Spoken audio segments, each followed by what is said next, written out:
ओम शांति। अव्यक्त मुरली सीरीज में आज की मुरली है 29 अक्टूबर 70। मुरली का हेडलाइन दीप माला का सच्चा रहस्य। आज बाप दादा दीप माला देख रहे हैं। यह दीपों की माला है ना। लोग दीप माला मनाते हैं। बाप दादा दीप माला देख रहे हैं। दीपक कौन से अच्छे लगते हैं?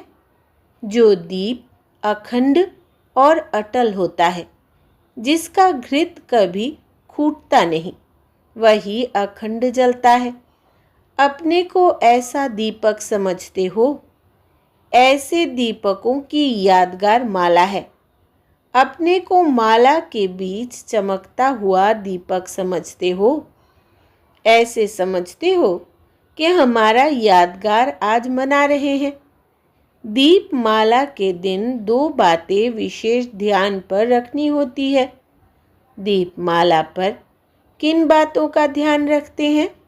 सफाई रखते हैं, नया चोपड़ा बनाते हैं, परंतु लक्ष्य क्या रखते हैं?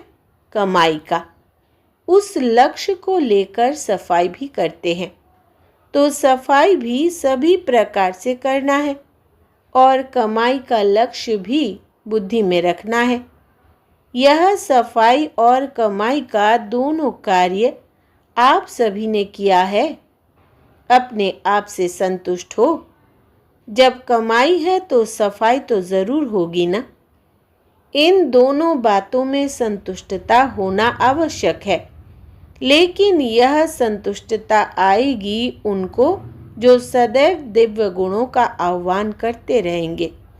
जितना जो आह्वान करेंगे उतना इन दोनों बातों में सदा संतुष्ट रहेंगे। जितना जितना दिव्य गुणों का आह्वान करते जाएंगे उतना अवगुण आहुति रूप में खत्म होते जाएंगे। फिर क्या होगा? नए संस्कारों के नए वस्त्र धारण करेंगे।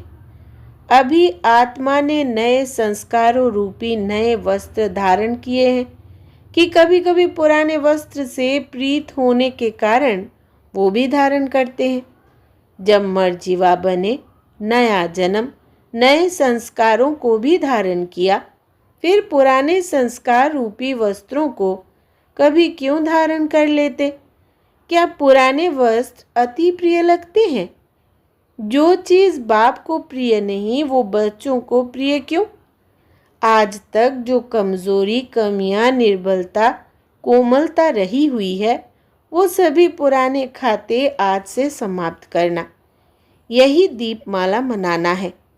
अल्पकाल के लिए नहीं, लेकिन सदा काल के लिए और सर्व रूपों से समाप्त करना। यह है दीपावली मनाना।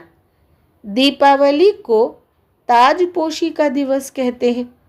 आज आप सभी ने कौन सी ताजपोशी मनाई है? ताजपोशी के दिन क्या किया जाता है? राज सिंहासन का समारोह कब देखा है? स्मृति आती है। कितनी बार देखा होगा? अनेक बार। दिन प्रतिदिन ऐसे अनुभव करेंगे जैसे इस जन्म में प्रत्यक्ष देखी हुई बातें स्पष्ट रूप में इमर्ज रहती है। वैसे भविष्य राजाई के संस्कार जो आत्मा में समाये हुए हैं वो जैसे कल की देखी बात है, ऐसा अनुभव करते रहेंगे। ऐसे प्रत्यक्ष रूप में अनुभव करेंगे। इससे समझना अब हम अपने संपूर्ण स्थिति और अपने राज्य के समीप पहुंच गए हैं।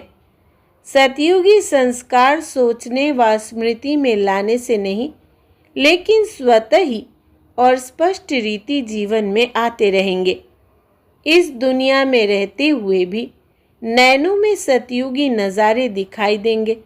न सिर्फ इतना, लेकिन अपना भविष्य स्वरूप जो धारण करना है वो भी आंखों के आगे बार बार स्पष्ट दिखाई देगा। बस अभी अभी यह छोड़ वो सजा सजाया चोला धारण करना है, ऐसे अनुभव करते रहेंगे। इस संगम युग पर ही सतयुगी स्वरूप का अनुभव करेंगे। पुरुषार्थ और प्रारब्ध दोनों रूपों से हर एक को प्रत्यक्ष देखेंगे।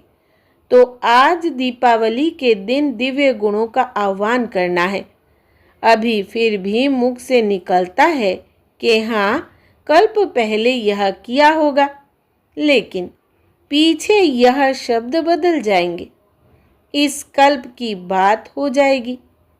5000 वर्ष की बात इतनी स्पष्ट स्मृति में आएगी जैसे कल की।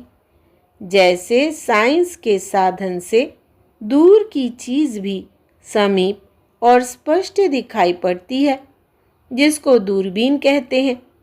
तो आपका तीसरा नेत्र कल्प पहले की बातें समीप और स्पष्ट देखेगा, वह अनुभव करेगा। तो पुराने संस्कारों की चोपड़ियों को फिर से भूल से भी नहीं देखना। पुराने संस्कारों का चोला फिर धारण नहीं करना, नवीनता को धारण करना। यही आज के दिन का मंत्र है। रत्न जड़ित चोला छोड़ जड़जड़ी भूत चोले से प्रीत नहीं लगाना।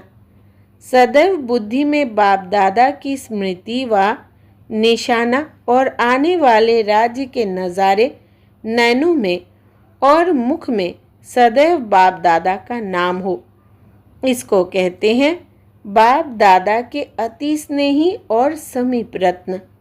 सभी ने श्रेष्ठ और समीप रत्न बनने का दाव लगाया है, या जो भी मिले वो अच्छा। अगर इस बात में संतुष्ट रहे तो संपूर्ण नहीं बन सकेंगे। इसलिए सदैव यह दाव लगाओ कि हम विजयी और संपूर्ण बनकर ही दिखाएंगे। कमजोरी के शब्द समाप्त करेंगे।